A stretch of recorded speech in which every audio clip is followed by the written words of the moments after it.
Ang aga-aga kong gumising. Excited ako, mga darling ko, mga madlang people. Bihis ako ng maayos. Pupunta na ako sa barangay. Kasi gusto ko ako mauna pagboto. Pagdating ko sa pintuan, hinanap yung pangalan ko. Agoy, mga lalabs, mga sisikoy, pinauhi ako sa nagbantay, nakakaloka. Sabi niya wala ang pangalan ko.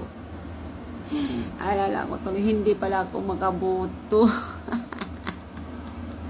Sobrang excited kasi ako na excited sa yung mga butante at sa mga tumakbo sa mga opisyali sa barangay, kanya-kanyang barangay natin. Good luck sa inyo. Kaya dapat may pang paamoy kayo para lalo kayo mga moy. At saka huwag kayong mag-alala. Lahat ng binibigyan nyo, ibuboto kayo. Pero hindi nyo alam. Tanggap lang kayo dito, tanggap kayo doon. Hindi kayo mananalo. Kasi ang iboboto nila, yung mga asawa at anak, parente nila. Lalo na kung maraming pera. O, diba?